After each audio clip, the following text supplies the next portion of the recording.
All right. This is your boy, James Fraser, host of the Northern Knock podcast, the podcast bringing a spotlight to the best of the best when it comes to Canadian door knockers. And boy, do we have a special guest today. The pioneer of pest control, the legend from Lethbridge. Here's a guy who started his career in Canada, worked a couple seasons in the States, and just recently is coming off of a Golden Door summer. He won a bonus with his company, Grip Marketing, $50,000 for being the top rep to switch companies and perform the best. He's a thrift god. Noah Toly, welcome to the show. Dude, how you doing, brother? You. Good. Thank you for that introduction. Wow. Right on, man. Pumping my tires way too much, but thank you. Appreciate it. Of course. Got to. So first and foremost, I just appreciate you, man. You're one of those guys, when I first started this podcast, you reached out and you just showed love, right? It's hard to find abundance these days inside of the industry. And you're one of those guys, right? You reached out, you said, hey, dude, I love the idea of this podcast. I love that you're giving shine to the Canadians. We need more of it. So first and foremost, just want to give you your flowers, bro. Thank you for always supporting the podcast and always showing love. Of course, dude. Of course. It's amazing. It's good that you're doing what you're doing, because I think there's not a lot of light until recently on the Canadian guys. So it's good. I'm hyped. For sure, man. Yeah, so before we get into it, just run me through your stats. When did you first get into sales, and what were the numbers that you hit leading up to this past summer? Yeah. So first summer I was in Toronto, Canada. They went out to Ottawa right after my LDS mission 5 years ago. They went out to Ottawa. They tried to get me out. I didn't go out. And then the next year they went out to Toronto. That was summer 2021. And then that summer I started knocking in you probably know what this is like. I started knocking with snow on the ground. It was like, I got out there and I was like, oh, hell. I was like, what am I even doing? And a lot of people don't realize, I didn't sell barely any accounts for the first month of my door-to-door career. I just didn't sell really anything. I don't know why. I just couldn't sell it. But I always knew deep down, I knew that I was going to be good. I just knew that. And that's why I kept going. Most people probably would have quit. But at the end of the summer, I picked it up for a few months, and I ended up selling at the time was 230 accounts. We didn't do revenue, but it was 230 accounts. And I felt like it was a decent summer for me. I made 40, 50 grand or whatever. And I was like, wow, I just made it. And then the next year, I wanted to transition. I didn't want to be in Canada. I felt like I had not that Canada didn't have a good vision, but I felt like I had a bigger vision for myself. And so I decided to go to the States. And the way I did that was I just figured it out. I figured out how to do and use it as an internship.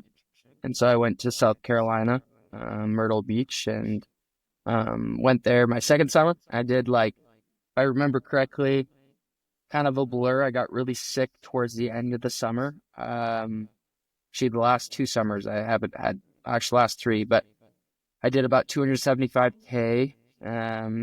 And that was in American dollars. Ooh. And then third summer, I went back. And then both these summers, I didn't knock full summers. But third summer, I went back between 2.5, 3 months. And I did about $350K to $400K. I think it was $350K. And then this last summer, just Golden Door. So, yeah. $650K. So, yeah, that's kind of where I'm at right now. Amazing, man. Amazing. Yeah, those US dollars got to be nice.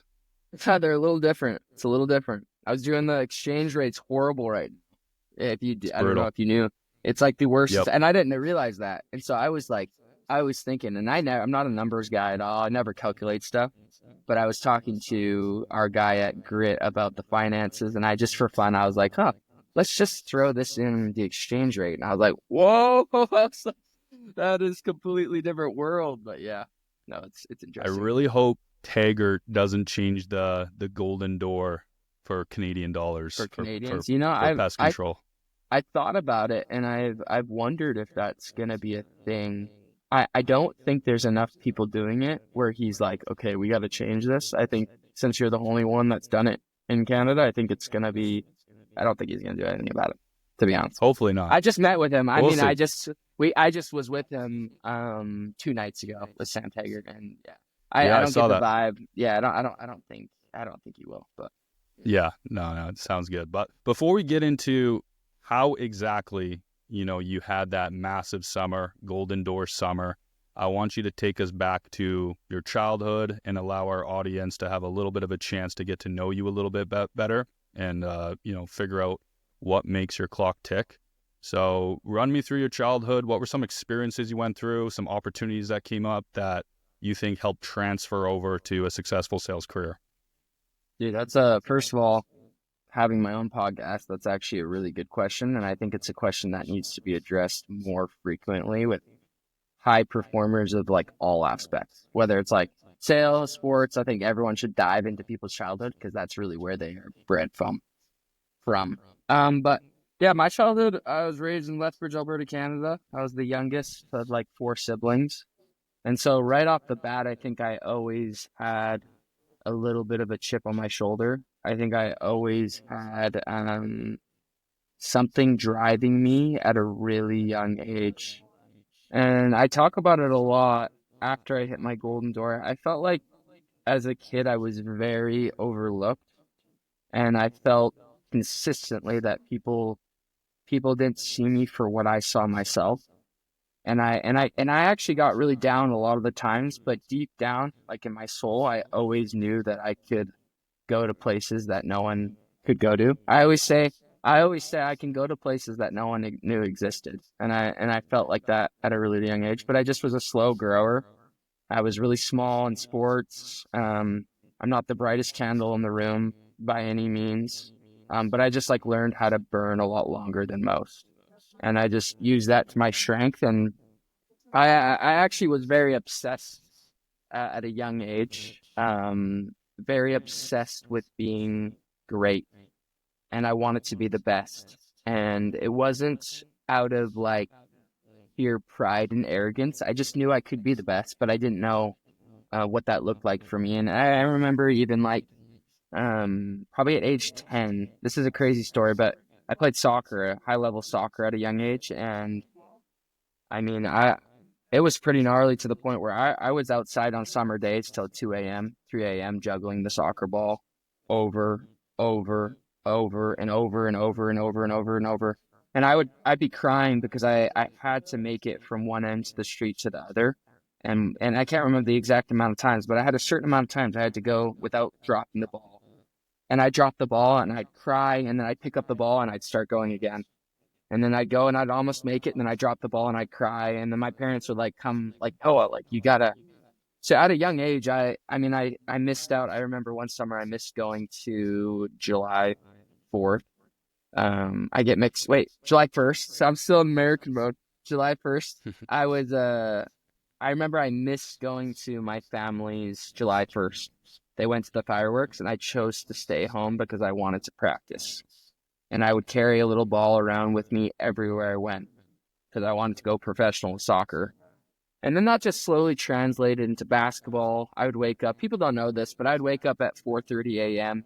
in like my sophomore, junior year of high school before seminary, and I would go to the church gym and I would practice, and we worked with the guy. And so I just, as a kid, there's a lot of receipts that I carry even from being a kid, and I think that was kind of my childhood, was always a chip on my shoulder, but kind of who I was as a kid and that kind of thing.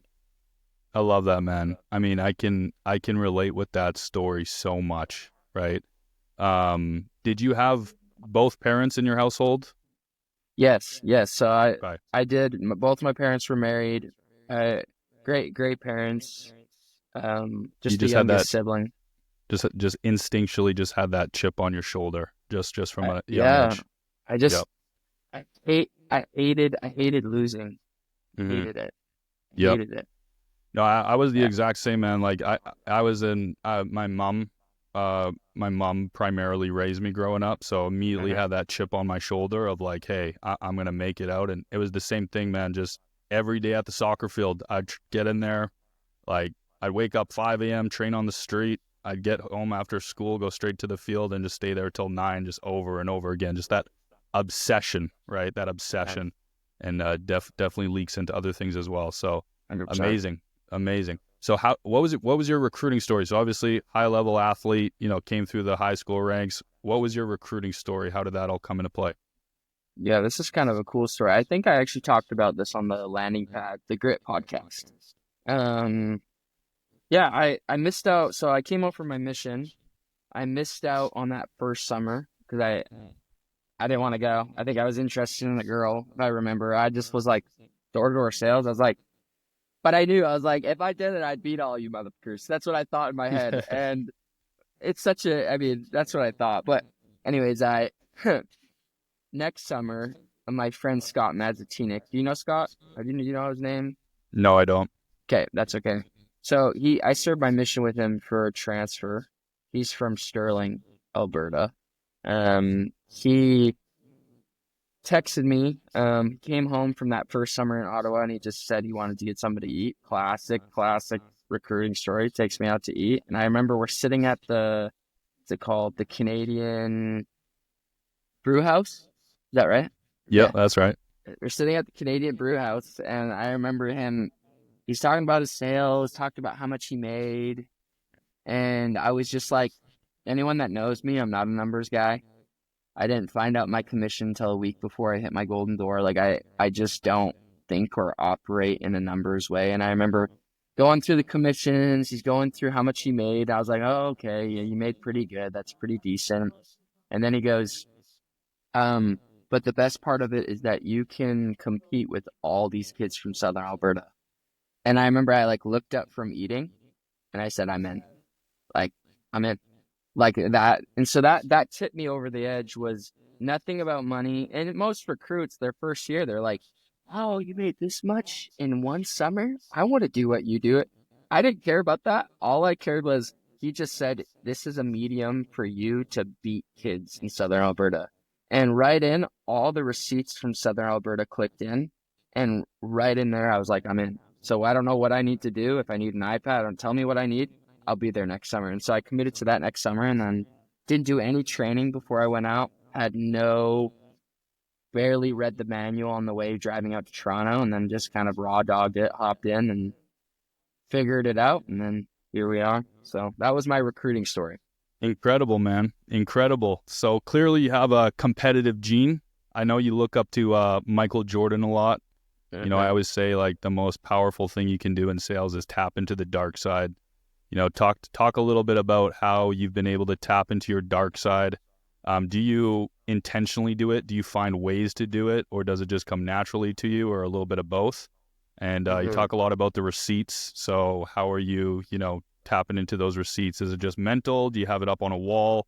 Just talk about tapping into that dark side a little bit and some habits that you do to do that often.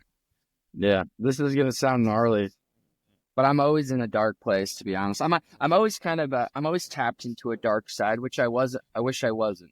I wish it wasn't always that way, but I'm always kind of living into this dark side of things. I'm always looking at situations and opportunities in a manner of not bad dark, but a dark energy where I'm like, I'm gonna tap into this.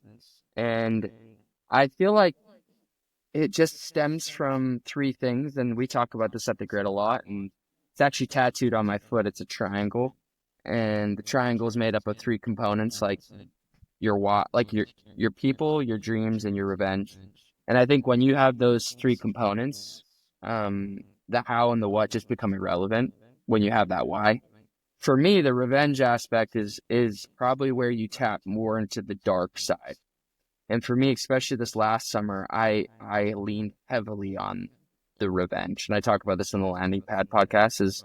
I was just so many things I don't know if you want to hear some brief stories, but there's just so many things that I could talk about that light fireworks in my head. And so I don't know. I feel like I'm always kind of tapped into that place in a sense, which is kind of crazy. It doesn't really I don't turn it on.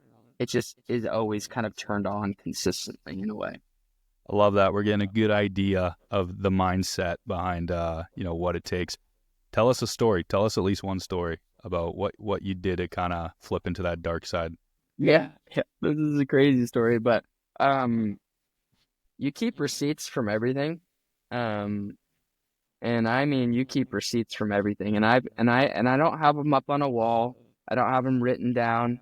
I just they're always ruminating in my mind, and it's maybe a little sickening, and it's maybe like most people don't really want to be that way, and I don't choose to be that way, but it's always kind of going in my head, and I think um, just like two brief examples. One, I've given this example is, I mean, I would I would verbally, as I would be out in the summer, I would verbally say things like um, the names of people that said something or did me wrong. So I remember one day in the summer, one person was Ryan Latassi. He was my middle school basketball coach, and he cut me from the basketball team because I was too short 2 years in a row. And then the third year, I ended up winning MVP or whatever. I mean, it's middle school. It doesn't matter. I don't hang on to the middle school aspect. I don't hang on to the basketball aspect. I hang on to the aspect that he cut me twice, and it was just because I was too short. And I remember crying in the bathroom. And I remember from that day forward, I kind of told myself that I was gonna make it up somehow, and that I would make up for that event. And so those are the kind of things that I'm grabbing and pulling from throughout the summer. John Taylor, who I gain love, CEO of the Grit. We have a we have a we have what's called like we have kind of have every Monday the Grit comes out with like a video where it reviews the week, the Grit game day, review the week, review the top sales. And I remember it was just the start of the summer, and there was a kid from Vantage actually. There was a kid that just switched over from the Grit as well, and he was talking about the Big Fish Award, and he was like naming all these names of people that switched over. And just because I hadn't started selling, he didn't name me. So he didn't do it intentionally, but he named all these people. After the meeting, I texted John Taylor and I said, I don't have the text, but I just said, John, I promise you, like, it won't even be close. I promise you, it will not be close. The Big Fish, which the Big Fish was the top switch over to the Grit. And I was so upset, and I would text Tyson Fotheringham, who did a Golden Door with me on our team, and I would text him every hour. I would say, John Taylor. I've never talked about that, but no, I love John. But it tapped me into a mode of, no, no, no, no. And so these are day by days. I'm tapping and grabbing in, pulling in different aspects. And not everyone's like that, but that's how my summer was this last summer, is I just grabbed everything. I just pulled out, I dropped Vantage. I pulled out these Canadian boys. I remember in Canada and Vantage, they didn't pick me on their All-Star 5 team. I remember that shit. Like, I remember all this. Like, it doesn't, you know what I mean? So I tap into those places. I love that, man. I love that. I thought I tapped into my dark side quite a bit, but I can see that you're double psycho, double the psycho. It's pretty But gnarly. amazing, bro. But let's get back to, this journey that you had. Obviously made a big switch from Vantage switching over to the Grit marketing. What motivated you to make that switch? And just kind of talk to us about, the change of, selling down in the States versus selling up in Canada. But yeah, what motivated you to switch first and foremost? Yeah, no, that's a good question. At Vantage, I had a pretty good setup. As I've come out of Vantage, I realized that the setup wasn't even that unique. But at the time, I was like, oh, I was given equity in a branch, meaning like when the branch sold, I got a portion of it. And so I had that set up, and I thought it was good. And then it was crazy. I always knew, like I said, I always knew subconsciously deep down that the Grit was the place for me. I resonated with the way they did things. I resonated with winning. I just resonated with all that. And so, my friend Tyson Fotheringham, he actually is the one that brought me over, but he didn't recruit me in a sense of like, oh, Noah, like, he just was a normal human being. I met him before sales was even a part of our life. Like, I met him not through sales. I met him through friends like 3 years before. And he just kind of kept tabs on me for 3 years. And he just kind of reached out, and we maybe would see each other at friends. And he just kind of reached out to me. And finally, I was like, it was after last summer when they had 37 golden doors. And I was like, oh my gosh, I got to go in and just take notes, and maybe I can bring it back to badges. That's what I'm thinking. And I go meet with them. They go through numbers. They go through golden doors, and I'm just sitting there, and I'm like, all right, maybe. And then I commit to going to an orientation in Austin, Texas. I didn't knock or anything. I just went out there. I went out there with Tyson and just hung out with Tyson the whole time and talked to him and picked his brain. And wasn't even about sales, to be honest with you. I didn't pick his brain about sales. I just knew that he was a good person, and I felt his vibe and his energy, and I was like, oh, this is good. But I still hadn't I wasn't like, ooh, I'm in. I wasn't officially in it, but I kind of gave him hints. I was like, I think I'm gonna. Anyways, we sit in this orientation meeting, and we're sitting there, and I think Drew Hansen is talking, and they're just talking, and right away I just kind of flipped into the vision of what the Grit's doing, and I saw the longer picture. I just saw a 10-year plan, whereas opposed to I thought I needed sales to get out of sales. I wanted to make revenue so I could get out. And this is kind of the hack, I think, for people wanting to step up their summers, is when they realize that this is their career, as opposed to, oh, this is my cute little summer job. I'm going to do it for a year, 2, 3, make good money and get out, which is great if you want to get out in 5, 10 years from now. But if it's your 1 year, 2 year plan, you probably won't do much. And so I saw the long-term vision, and I actually knew, and I won't name his name, but actually I shouldn't even say that, but I knew right then that I wanted to bring the Grit to Canada. And I knew that I had to earn my dues before that happened. And by earning my dues, I had to show the Grit leadership that I wasn't just this Canadian joining the Grit. And I wanted to be the leader of Grit Canada. I had to I mean business. And the only way to mean business and to be taken seriously is if you're in the top 1%. And so I needed to do what it took to get into the top 1%. So there in that meeting, I texted Skylar and pulled him right there. I was like, I'm in, brother. I'm in. And so from there, it was hard. If anyone that's switched a company, it's not an easy thing. I had to cut ties. And there's individuals that still have not talked to me from Vantage to this day, and that's chill. It's chill with me. So, got to address the elephant in the room. The rumors have been swirling. Is the Grit coming to Canada? Yeah, it will definitely be in Canada for sure. Any timeline on that? Any insight? Not much I can There's not much I can verbally say, but all I can say is that the Grit will be in Canada, and that it'll be big. It'll be really big. So, yeah. So that's the plan. That's the plan. I think another competitor in the space. It's good. Yeah, as of right now, most likely I will be, just so people don't get their, because there is people that have reached out to me and everything, and just so people know that, as of right now, I'll be knocking in the States for another summer. But summer 2026 sounds like a nice start. So you heard it here first, folks. 1 year more in the States, and then coming into Canada. Well, that's the plan. It's not solidified, but that's not solidified. Yeah. Yep. No, that's awesome, man. Honestly, when we first heard about that, your first gut instinct is okay. But once you start thinking about it, man, one thing about sales is competition is just so good. Just what you're talking about, tapping into the dark side, the more competition, the better, right? It's just going to level everybody up, right? If the Grit came into Canada, there was no pest control companies to compete in.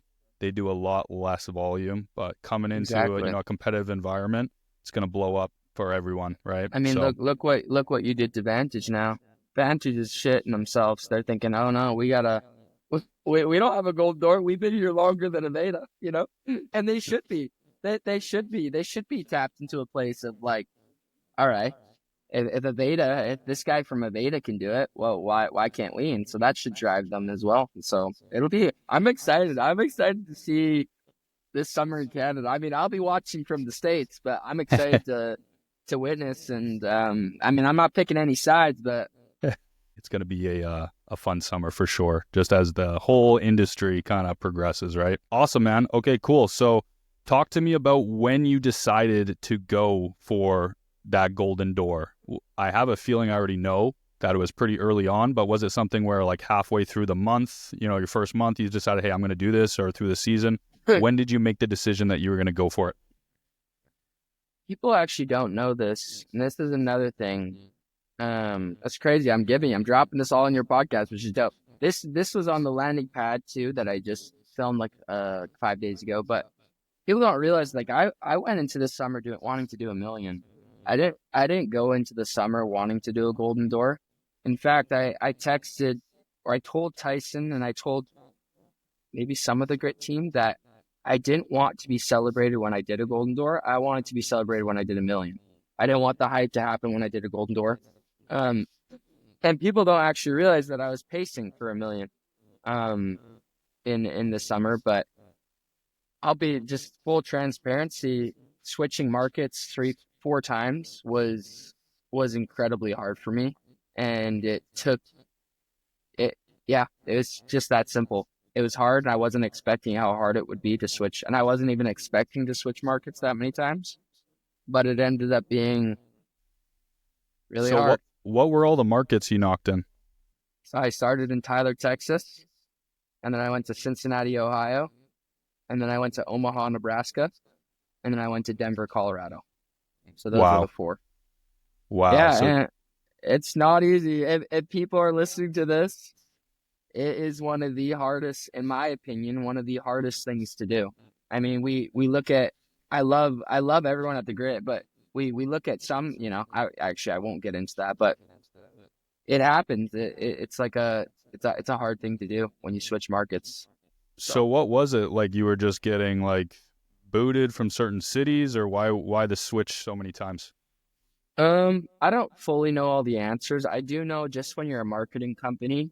Um, so we did Texas earlier in the season because earlier in the season it's going to be warmer in Texas, so we don't want to start in April in Cincinnati, Ohio, and so we planned to go in Texas, and then we went to Cincy. Um, in Texas, I was smooth sailing because I had sold in the South for 2 years. Texas was just an easy. It's pretty much the exact same thing. The South is all the same. Finished Texas, and then we went to Cincy, and Cincy was like a boom. But eventually I got adjusted, and then I started pacing. But Cincy, we went in, and this is another thing people don't know. It's funny, people just see the end result, and that's why I want to learn about you. But people see the end result, but no one really knows about like the process in between. And so we get to Cincy. The branch manager has not even moved into the office. We have 2 technician vans for like a team of like 17, 20 guys, 2 technician vans. I mean, we don't even have a website up. We have no Google reviews. It was just a crazy, I couldn't believe it. And I'll be honest, in Cincinnati, I didn't think I was going to be working for the grid again. I was so upset. I was like, how do we not have this dialed? I came from Vantage where I had my own technician following me around. The branch was like dialed. The logistics were pretty good. And then I went to marketing for Bug Shark, which was a white label for Spidex. And then it was just like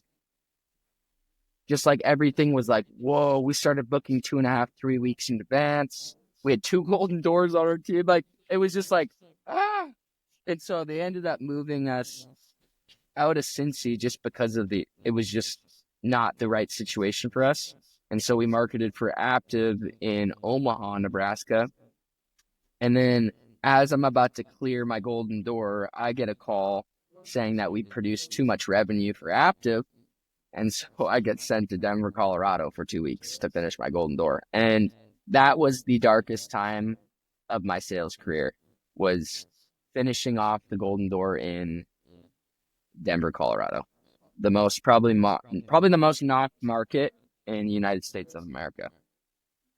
So Okay, so talk about that. Like what like just no not enough interest, like it knocked super hard. Like talk to me about the tough that time where it was just brutal, because I think everyone sees like, you know, you hitting the golden door, but again, no one really asks you like, "Hey, tell me about the toughest moments," because I dude, know it gets dark. So tell me about so that. sorry I'm talking. So I'm used to being on your end asking questions, so it's weird for me to be just blabbering, to be honest No, with you. I love it, man. Talk away all you Um, want. and I'm sorry for being so bold and for cussing a little bit. I won't cuss anymore. But um, as far as going to Denver was just, you know, I could get emotional just thinking about it, because I came off one of my best weeks of the summer in Omaha. And when you adjust to a new market, there's a period, there's a little block of time that the adjustment is hard. It's like, it's just like it's like a fever dream that first week or two. You're like, oh, I'm in a new state. Oh, there's new companies that I got to learn about. And there's, the people are a little bit different. It's just different. And so the adjustment period, I'm coming in my third, going to Omaha. Finally I'm like getting the ball rolling in Omaha. I'm doing like 9, 10, 8K, 12K, 11K. I'm like feeling myself. And yeah, I got a call, and I thought I had one more week left. I was gonna cruise into a golden door end of August, and I got a call, and my friend Tyson just called me, and he just said, "You're not gonna like this." And I go, "What? What do you mean? Talk to me." He's like, I'm like segueing back to my car. You know how it is. Did you segue? Yeah, I did. Okay, Game good, changer. good. Oh, dude, thank you. I thought you were gonna say no. Yeah, good, good. Anyways, I'm like segueing back to my car. You know, the classic beep beep beep beep beep beep beep beep. Beep. You know how it is. It's like Of you're course. getting back to the car late night. He's talking to me, and I'm like, "What's up? Talk to me, bro." And he's like, "Well, you're not gonna like this. You're gonna go to Denver." And I'm like, and immediately tears just started rolling down my cheek. I was like, "Really?" I was like, already the moves were so hard for me. And they're not hard for me as sales skills. I've only talked about sales skills. Moving change for me is really hard. I get triggered. I have bad OCD.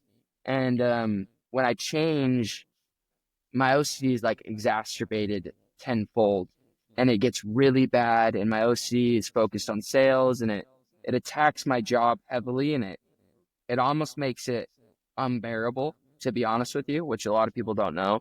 And so when I got that final call, I knew I was gonna dip into another well right before my. And so I got to Denver. I was alone in a hotel for 2 weeks, pretty much, um, just in the dark. I showered in the dark. I didn't listen to music in the morning. It was like down 30 pounds. I was like, yeah. And so, yeah, I got to that point, and I just figured out how to get it done. And I went from one of my best weeks to my worst week of the summer, the first week in Denver, because it was just, it was hard. The adjustment was hard, and it wasn't even just like the mental, it was the market. I was just like, oh my gosh. I was like, I'm like at the peak of my skills. I am saucy. And anyone that says like, yeah, the pitch doesn't matter, but when you get to a point, you get so saucy that you're like, I'm like the sauciest I've ever been. I know exactly what to do, when to do it, how to do it, when to say it. I know when to close. I'm just like, because I've switched. I mean, I've done so many markets already, and yeah, it just hit me like a brick. And then, but you just kind of like I was telling you before the podcast, if it's easy, do it easy. If it's hard, do it hard. Just get it done. And it was kind of one of those things. Never once did I ever think, should I just end it and go home? Never once. There's never a question about that. That was never even part of my thinking, but it was a part of a lot of people's thinking. No one at the grit, but my family. A lot of my family was like, "Hey, this is bad. No, you're in a bad place. You need to come home." And I was like, "No." not coming home. So Appreciate you sharing that, man. Like, I can definitely relate. I had those, like, at the time in Denver, were you alone or did you still have the team with you?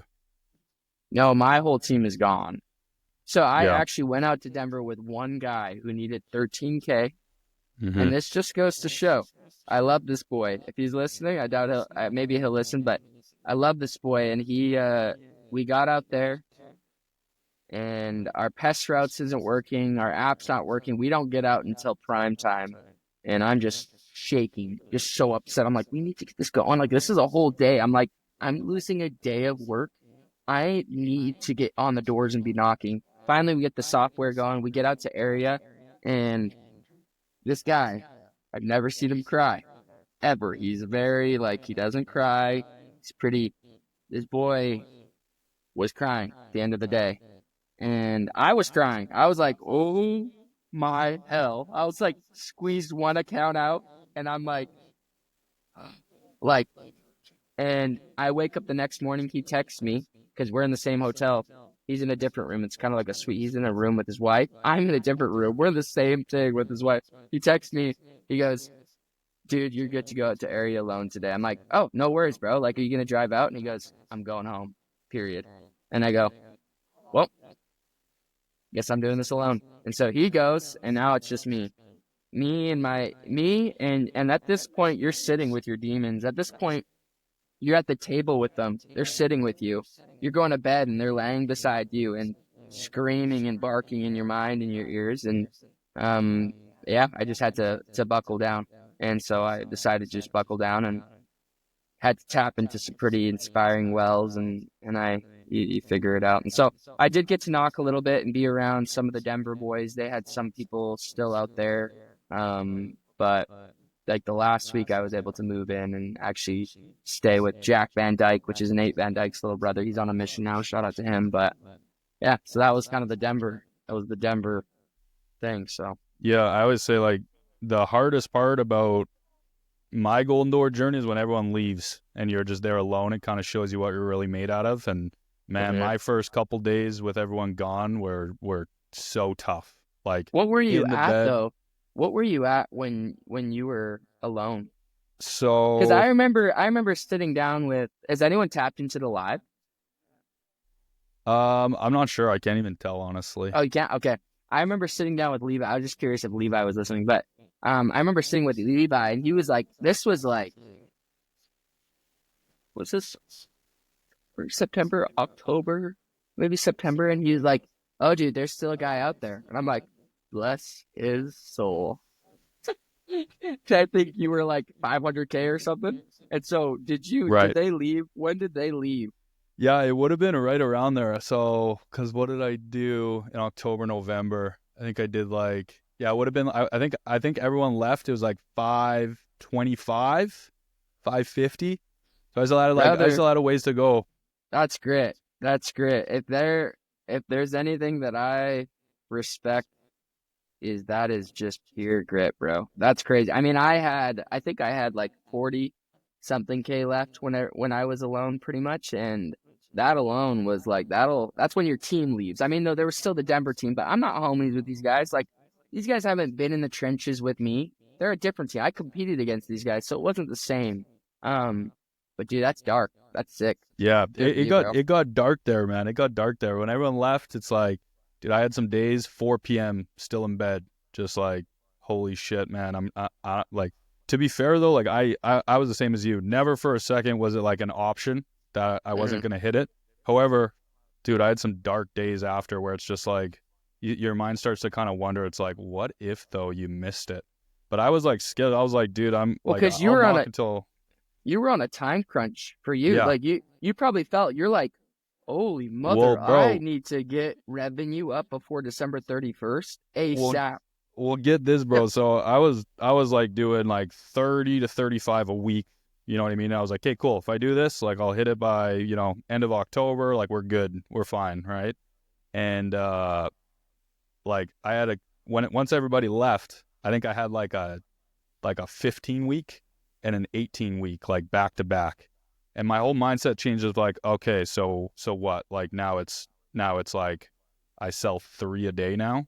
So what, I'm going to hit it by Christmas Eve if I continue. Like, it got dark.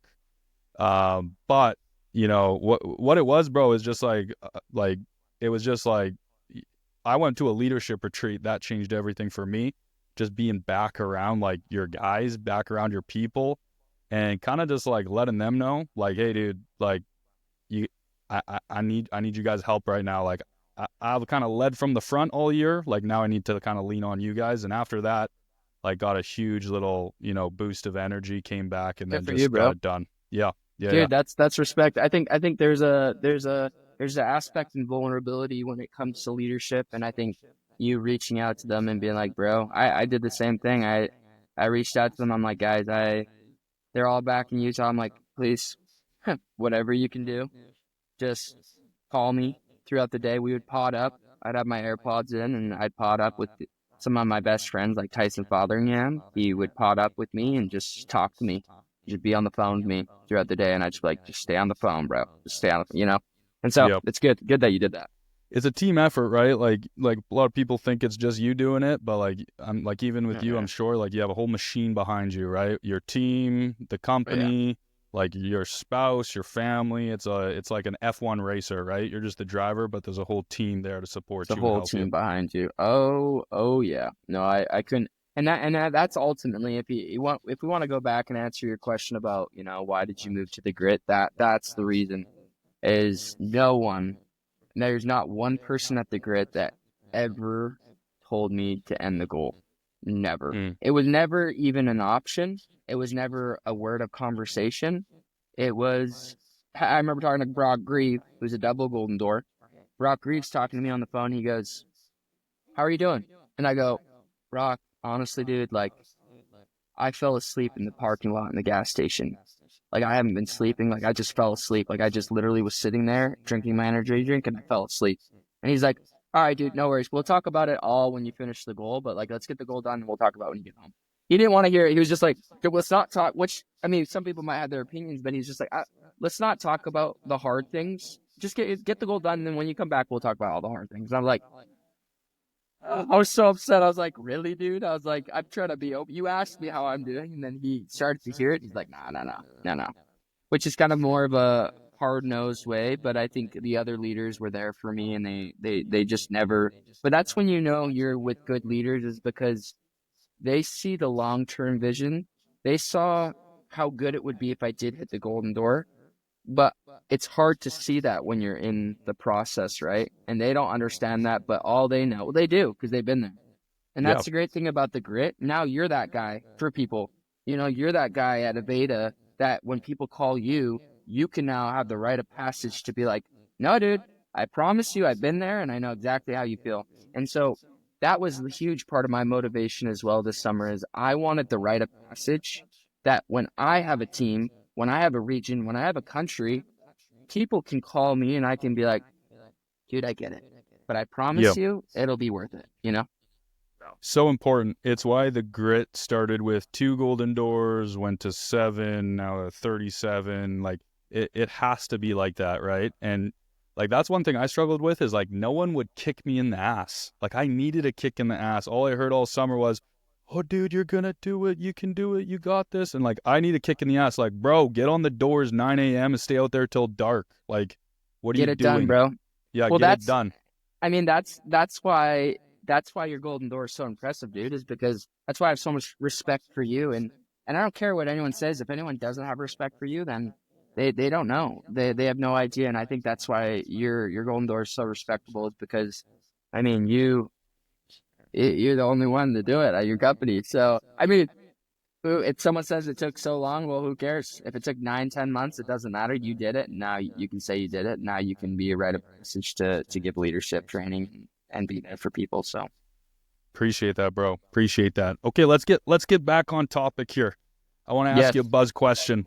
Everyone wants to hear, is pest control easier to sell oh in the yeah, States rather than Canada? no, not even close.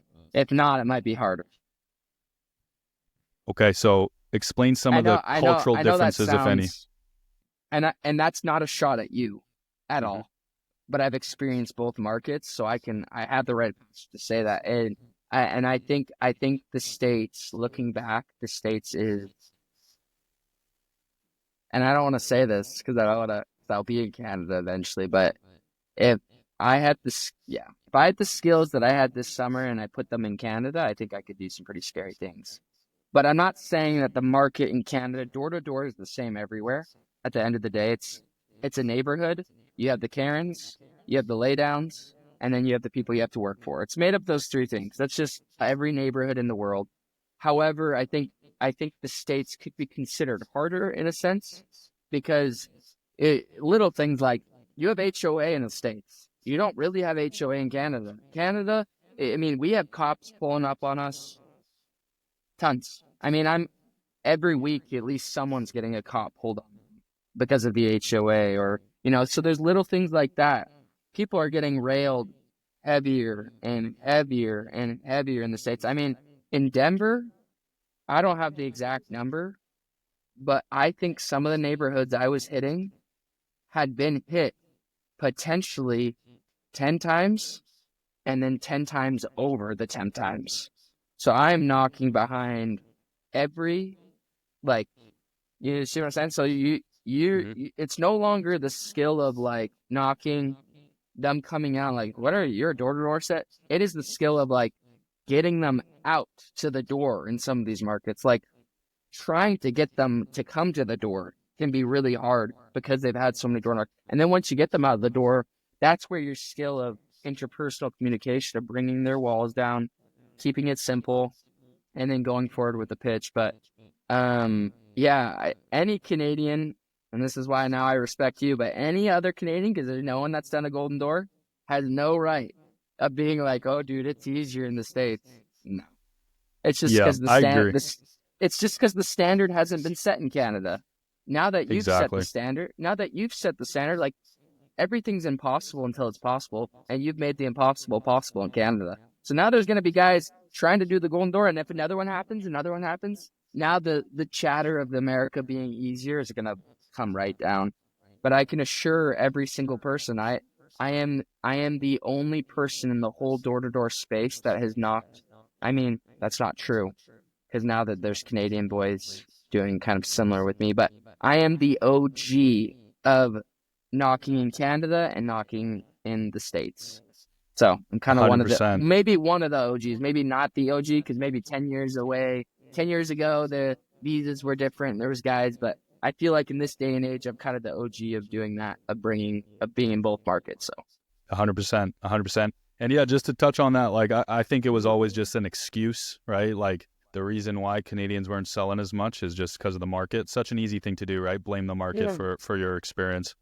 But and you got it done. You proved that it can be done. Now, so I know. It doesn't And really matter. and I'm sure you kind of, and we'll get into this, but like after you hit the golden door, you realize how much you actually have left in the tank, what's still on the table, and you're like, oh, okay, now it's the exact same, right? There's no better market, worse market. Just once you hit that ceiling, then you realize how much is still there, right? Besides maybe the Canadian dollar, we can't argue about that. It's No. bit of a better dollar down in the U.S. It's horrible. Hopefully Pierre can change things around. Yeah. I don't. Who's PR? Pierre Polyev? Oh, Pierre. Oh, Polyev? Is that a name? Is that a guy? Bro, come on, I know man. Trudeau. Yeah, bro. Pierre Polyev is the up-and-comer. He's going to take Trudeau's place here in November. You got to come back and vote. Dude, I will. I'll be there. I can still vote. I'll be there. If he's the guy to fix the economy, then I'll be there. Yes, we got to get that dollar back to 1-to-1 before you come back with the grit.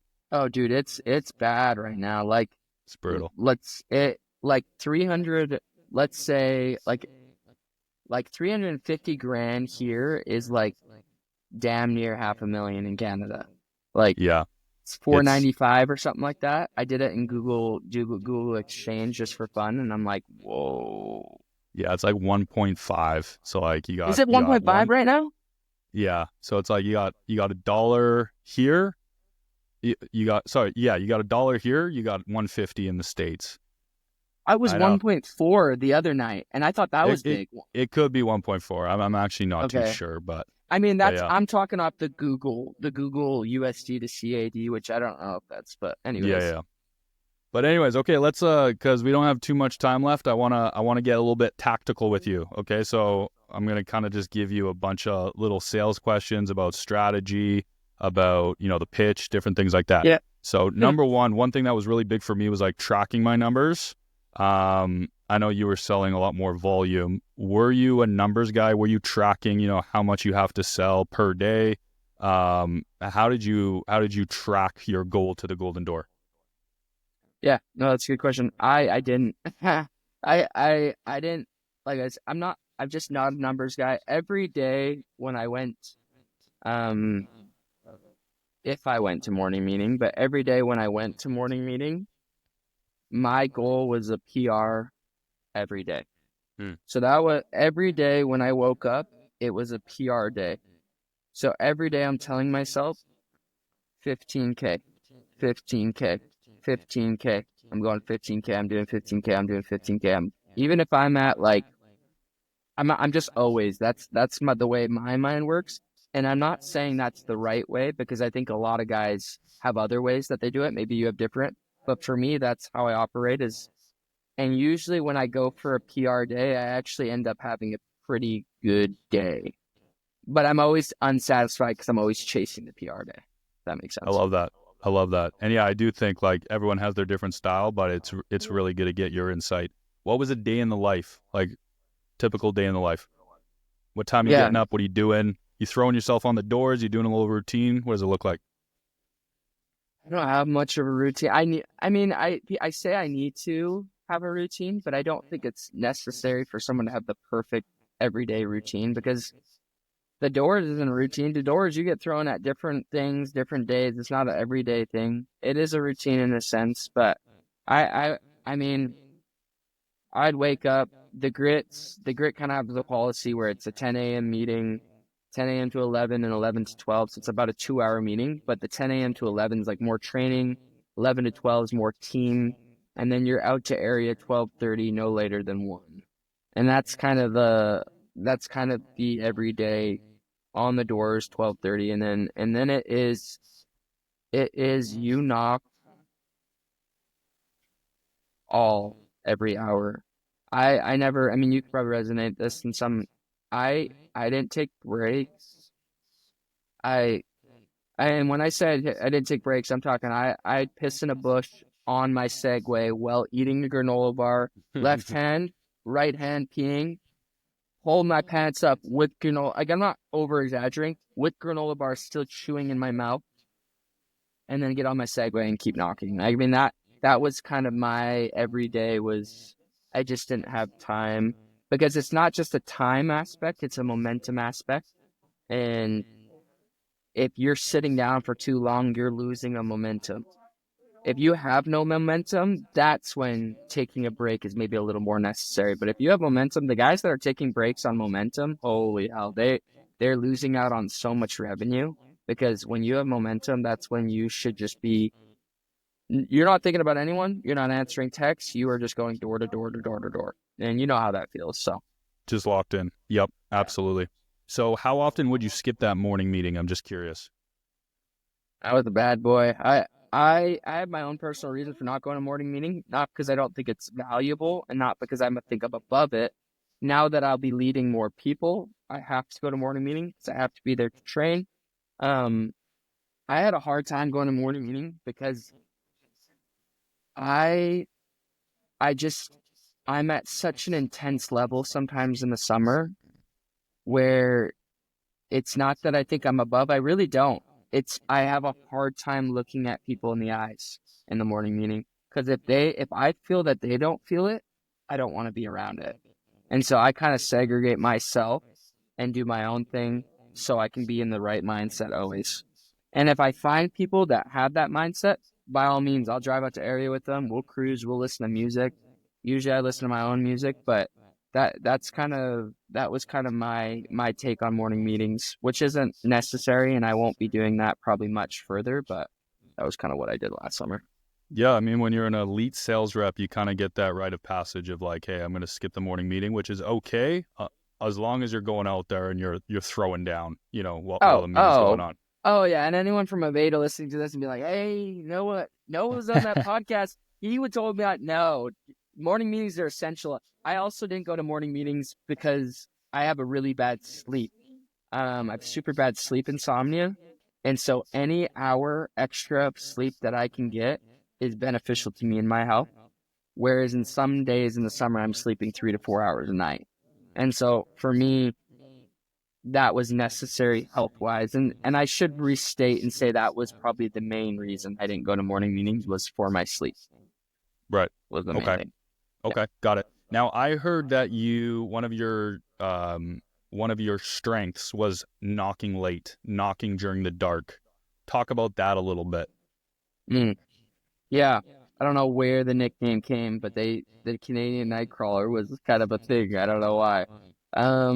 No, it's interesting. We talked about this. I was talking about this with Skylar, and a couple of regionals at the Grit, and I was just, it's interesting. Oh, actually, no, Danny Facer, one of the creative guys at the Grit, and it's interesting when you give someone a label, and this is like a mental thing. When someone has a label, they now have to keep to that label. So for you, you had pressure getting the Golden Door. You have more pressure now than ever. The pressure's not off. You have more pressure. And so for me, when I had that name kind of thrown at me earlier in the summer, it was like the Canadian Nightcrawler. I was like, I guess this is what I do. I just stay out late and night crawl. And so that just kind of, it's people overthink it. Just knock late. People just overthink it though. People get in their heads about, I'm going to upset this person. I'm going to do this. I'm going to do this. I would segue until I found lights. And then once I see no lights, doors are closed, then I'm like, but it's crazy the kind of deals you can pull out after 9:30, 10:30, 10 p.m. I think my latest deal, I don't even know to be honest, but if we look back at the post, I think my latest deal was close to 11, Wow. So Crazy. it's could be. I could be wrong. I don't want to state that and people go back and look and be like, no, I don't know. But I knocked late. Yeah. So just Put on a ton of revenue, you'd say like after 8:45 p.m., definitely. I think I put on a good amount of revenue after 9. Comparatively to the whole industry, I think I did a pretty good job at doing that, yeah. Yeah, unreal. Okay. And what about switchovers? I heard that also was one of your strengths this summer, switchovers. Talk about that. And I'm going to Yeah, ask you to do a switchover pitch after you kind of explain your Mhm. theory on switchovers and whatnot. So, I had to be good at switchovers. I had no choice.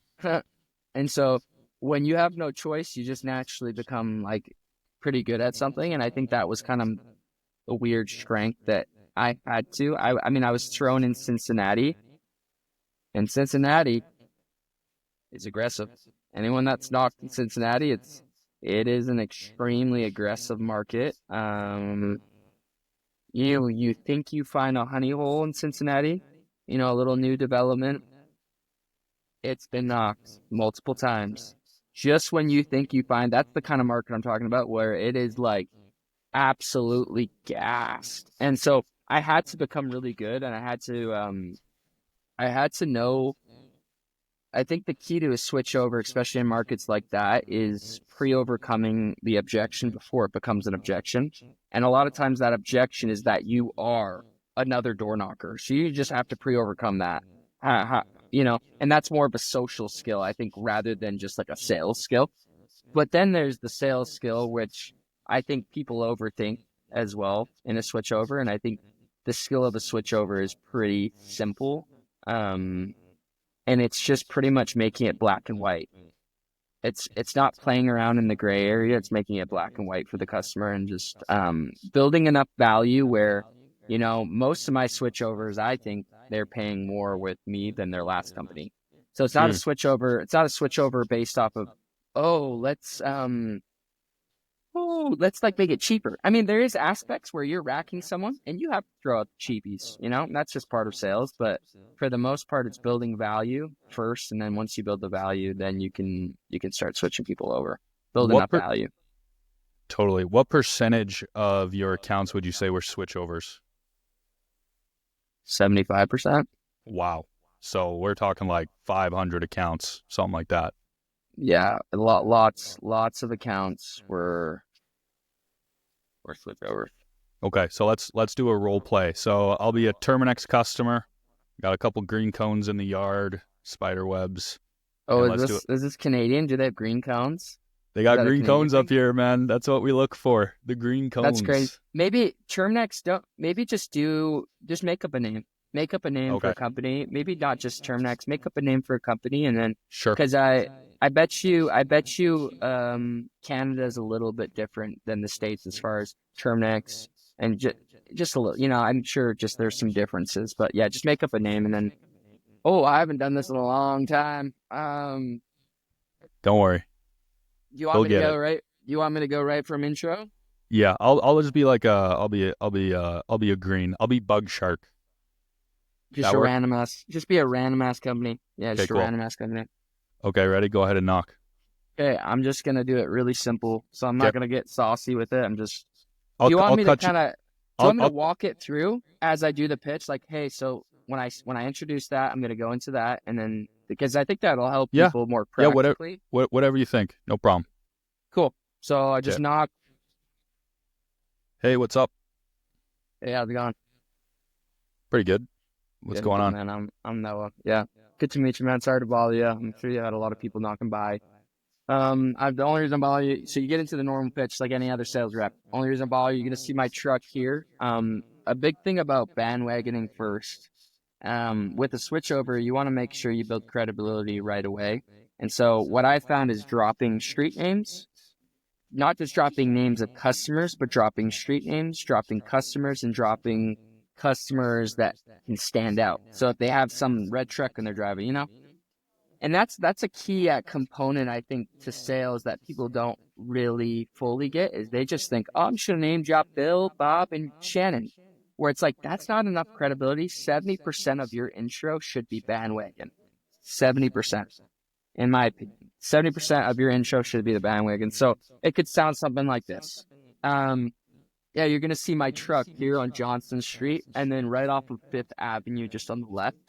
You're gonna see, you know, Bob right here with the red truck. Yeah. Mm-hmm. Okay, so we work for Bob, and then Jill, she's right across. She's got like the two kids. You see her right down there. And Yeah, so yeah. as I'm doing this, I'm bringing the customer out of the house. So that's the number Mm. one. I am like walking out and see. You could see Bill, Jill right here. Mm-hmm. You know Jill. She's got the two kids, and then you see Jamie. Okay, cool. So um, yeah, it's so sorry. I haven't done this a long time. So you There you go go. through the bandwagon, you go through the pitch, you go through the bandwagon, and then you go, yeah. So most of these guys had a company before upgrading. Some of them didn't. Who do you guys use for pest control? Bug shark. Cool, cool. Yeah, and, oh, I know Bug Shark. How long you had them for? Couple of years. Cool. You know, they're really good. I actually have nothing bad to say about Bug Shark. Yeah, so the reason why Jill and these guys are giving us a shot, obviously you can see here, and then I'll show them the bug sheet so they can see. You can see here, it's mainly for these guys, the spiders, and then you can see like the ants. Now, I know Bug Shark, correct me if I'm wrong, like when they come out, they'll do that base spray, and then when you need them to, they'll come inside. Does that sound about right? Is there anything that you're paying extra for? Yeah, no, they do everything, but yeah, I don't know if we're getting any add-ons or anything like that. Cool. So if you understand you correctly, they're doing the base spray and then coming inside when you need them to. Is there Yeah. anything else you're paying extra for? No, they Okay, just cool. take care of everything. So boxing. So that's one of the key components of a switchover is boxing the customer in, and that's why I double down because I want them to agree. Oh, yes, that is what they do. You Mm-hmm. know, and so now I have the rite of passage to be able to build, you know, to build actual value and quality. So now I go, oh, perfect. So you're just like Jill and James. So I'm constantly building credibility and I'm constantly bandwagoning throughout the whole pitch. So Mm-hmm. they go, okay, perfect. Oh, perfect. So you're just like Jill and John. Yeah, they do the great job for them. Obviously, so when I'm walking up to houses, I'm looking for any signs of bugs, anything. Like I'm talking like anything you can find Like, so when you're walking up to houses, reps should not be diddling doddling on their iPad. It should be walking up to houses, looking at the eaves, looking for ants, looking for any sign of anything. And so as I've found anything, I go, perfect. Yeah, so it's mainly for this stuff you can see right here. And they're outside already. I'm pointing to the eaves. You can see some of the cobwebs. They're here. And so people are just finding that they're paying for pest control and still getting bugs.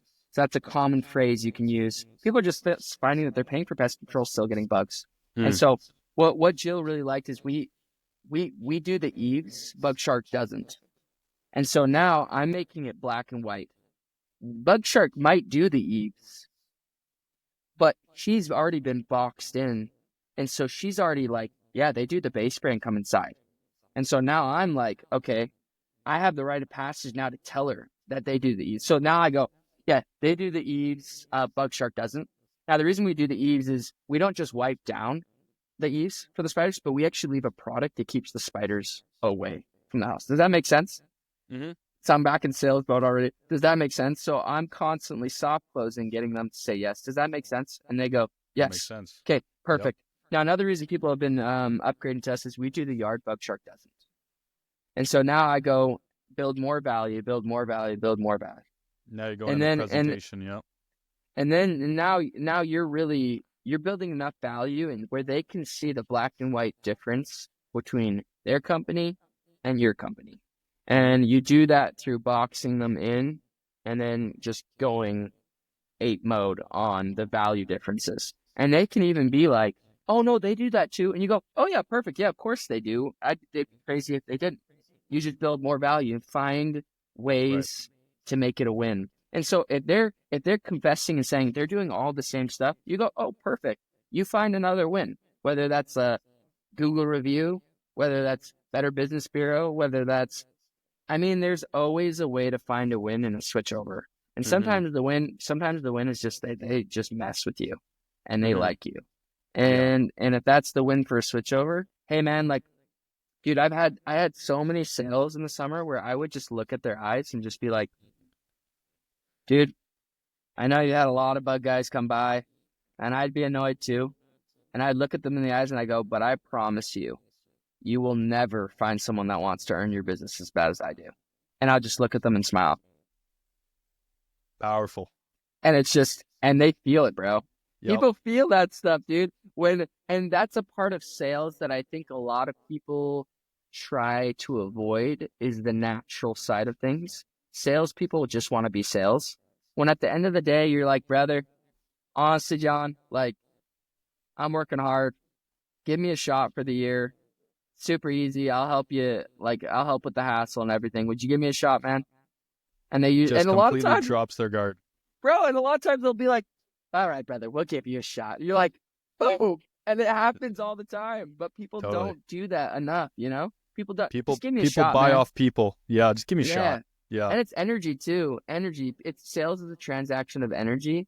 And if your energy's off, like, they won't buy, but if you have good energy, they'll be like, sure, they'll go grab their wife. They'll grab their wife and be like, hey, honey, this kid's like, they're just selling pest control. Like, we already have a company, but he did point out a couple ants and he did point out some cobwebs. And then it's crazy. When the walls are down, they start making the craziest confessions. They go, and to be honest, when that technician came by, blah, blah, blah.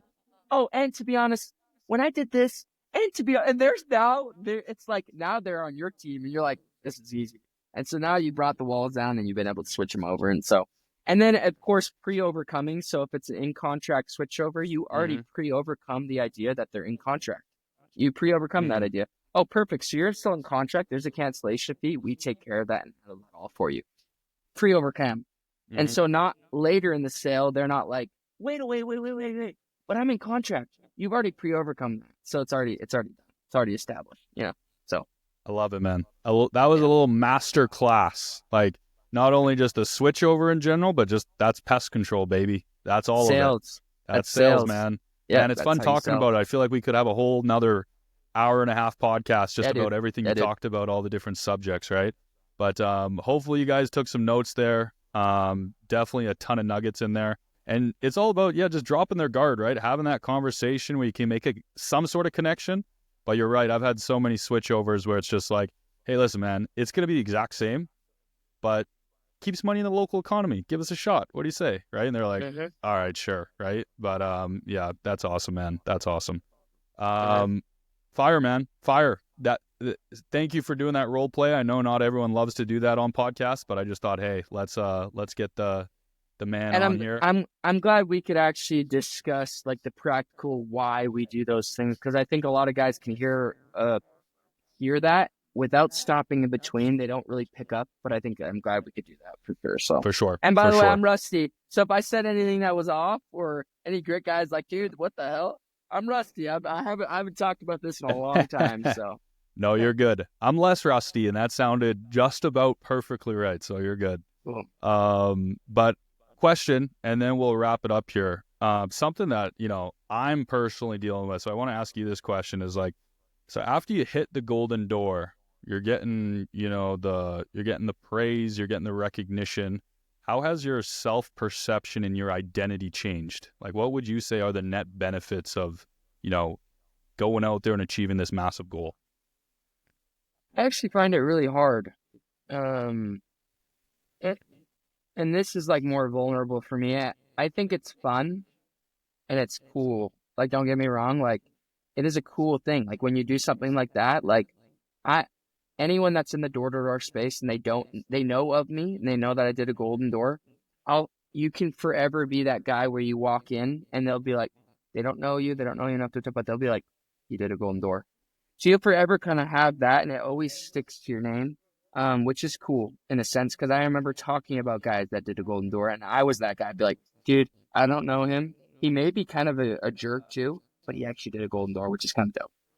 However, what I've found is that it's become like my personality, and people have seen me more for my golden door than for actually the person that I am and who I am out of sales. And that's why I actually started like my Grit and Grace podcast, is because I want to be actually known first as the host of the Grit and Grace podcast, and second, oh, he's pretty good at sales. Like he did a golden door. And so that's where I kind of transition my maturity of even just life, and transition my maturity of like going forward. I wanted to create my brand of being a guy that someone could reach out to and talk to first. And then if they need sales advice, but yeah, that's kind of how and to give you advice, like, cause you just finished it would be to not let that be your, like, you don't want people introducing you, and being like, this is this guy. He did a golden door. That's cool. That can be part of your introduction, but more so like, hey, he's actually a really good guy. He's genuine. He's a good leader, and he happened to do a golden door this summer. So that's kind of what was my motivation. So I love that. And I appreciate that advice at the end there. And I would just say, yeah, like a lot of people think like the golden door, you want it for the recognition, you want it for recruiting. I would say like after you hit the golden door a couple days, it's like it's gone, right? The biggest net benefit from me was it's gone. Yeah, no one cares. Like I got my plaque from Santander, and I feel like I almost lost it. I was just like, it doesn't last. And guess what? Next summer, people forget. They forget 100%. You see it all the time. It's funny, man. Like, I don't want to say, because I'm a big fan of like, do what you say. So like, be careful of what you say. But originally I thought, okay, man, I'm going to hit this golden door and then I'm done. Like then, and that's my like ode to like, okay, that's my, hang my hat on it. I'm done. But it's like, I'm reading Tim Grover Winning right now. And yes, dude. I think you already know what he's telling me to do right now, right? It's like, no, you're not done. You know what I mean? But you'll want to feel it, bro. And we could talk about it later, but you'll feel it. Mm-hmm. You'll feel the sense of, oh, I already did it. Like the one thing that hitting a golden door does is it gives you that confidence of like, okay, I can do anything, right? Like anything that I want to, I can get it done, which I think is like the biggest thing that comes with a golden door, is just that self-confidence of, hey, spiritual. Mm-hmm. Mm-hmm. It's a spiritual journey, and it's a process that is so hard, but when you finish it, like when I finished it, within 5-10 minutes, you know what I'm thinking? Great Canada. I was laying on the cement and I'm like, already I'm like past, because when you win, winning should be a relief for true winners. Like when you win, it should be a relief and you should be like, that's my opinion of winning. Winning, if it's hard enough, it should be a relief. If you did something and it was too easy and you're celebrating, in my opinion, it wasn't like, I mean, celebrating, like you can't stop celebrating about it. Like, no, like it's a relief, bro. You Yeah. did it, you did it and you should congratulate yourself and you should feel happy. But at the same time, it's like, oh, it's done. Now what's next? Yep. Immediately, what do we got to do next, right? And Yeah. so What's I'm actually next? curious, what is next for you, bro? Man, I'm It's scary. It's a scary question. yeah, I mean, I'm not going to comment on personal sales of what's Mm-hmm. next because, again, I'm a big fan of just, hey, like when I say it, I it's love that. done, right? But I mean, I'm on a mission to turn our sales region into the number one sales region in Canada across all industries, 1,000 sales reps coast to coast. So that's the vision, that's the mission. Not going to stop until it happens. So that's at least what's next for me. Also, I love doing this podcast. I want to bring light to the top of the top all across Canada. There's so much talent out there. So, that's what's next for me. And Cool, man. and yeah, man. So let's let's bring it home, man. Thank you so much for Of coming on the course, dude. Of podcast. course. Noah has his own podcast, so you guys are lucky if you enjoy this conversation. Go on to Spotify, Grit and Grace. I've listened to every single episode. It's absolutely fire. Not only does he bring in door to door, top performers across all of America, but also just top performers in all sorts of fields. So make sure you Appreciate check that, that brother. out. Absolutely. And Noah, appreciate you for coming on, man. Starting off this season 3 on a high note. And yeah, man, I'm really excited to see what you do next year, and I'm excited to compete up here in Canada when you do come over. And Hell yeah. hopefully we keep it all healthy competition, and you come on the podcast year after year after year. Oh, brother, don't worry. You're in my corner, dude. I promise you. You'd have to do something to get me out of your corner, but you're in my corner, brother. You're in my corner. I'm cheering you on, dude. I'm cheering you on. My guy. All right. Thank you guys for listening, and we'll see you soon. Take care.